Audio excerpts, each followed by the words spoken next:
শিমুলতলি নামের একটি ছোট্ট গ্রামে ফাতেমা নামে এক মেয়ে এবং তার ছোট ভাই আবু বকর বাস করত। তারা একটি ছোট কুঁড়ে ঘরে থাকত। সংসারের অভাব মেটাতে ফাতেমা প্রতিদিন বনে যেত ফল আর ফুল সংগ্রহ করতে। তারপর সেগুলো বাজারে বিক্রি করে সামান্য উপার্জন করত। একদিন তারা বনে গিয়ে অনেক সুন্দর ফল দেখতে পেল। ফাতেমা বলল, এখানে অনেক সুন্দর ফল আছে, চলো এগুলো নিয়ে যাই। তারা ফলগুলো একটি চালুনিতে ভরে নিল। কিছু দূর এগিয়ে তারা দেখতে পেল চারদিকে নানা রঙের ফুল ফুটে আছে। সেই ফুলের সৌন্দর্যে তারা মুগ্ধ হয়ে গেল। তারা কিছু ফুলও তুলে নিয়ে বাজারের দিকে রওনা দিল। বাজারে গিয়ে তারা কম দামে ফল আর ফুল বিক্রি করল। সেই টাকায় অল্প কিছু নিত্য প্রয়োজনীয় জিনিস কিনে বাড়ি ফিরে দুজনে মিলে রান্না করল এবং খেয়ে নিল। কিছুদিন পর গ্রামের ওপর ভয়াবহ খরা নেমে এলো। গাছপালা শুকিয়ে গেল, মাটিতে ফাটল ধরল। কোথাও কোনো খাবার পাওয়া যাচ্ছিল না। গ্রামের সবাই ভয়ে আর দুশ্চিন্তায় পড়ে গেল। ফাতেমা আর আবু বকরও চিন্তায় পড়ে গেল। তাদের ঘরেও আর কোনো খাবার অবশিষ্ট নেই। একদিন তারা বাইরে বেরিয়ে একটি অদ্ভুত সাদা ফুল দেখতে পেল।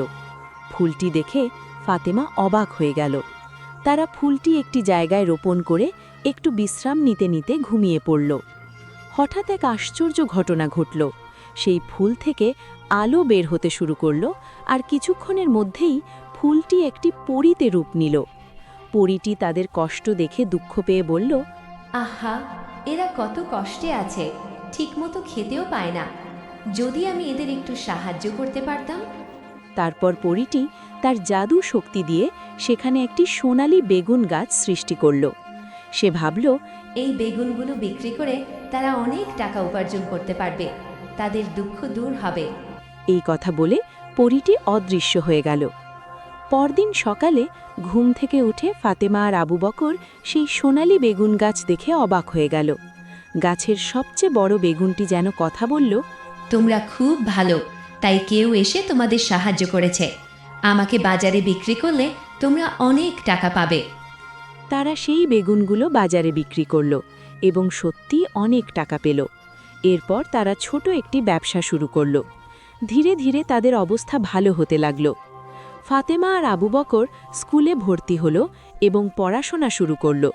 পরে তারা সেই উপার্জনের টাকা দিয়ে একটি জমি কিনে সেখানে চাষাবাদ শুরু করল। তারা বিভিন্ন ধরনের সবজি চাষ করে আরও উন্নতি করল।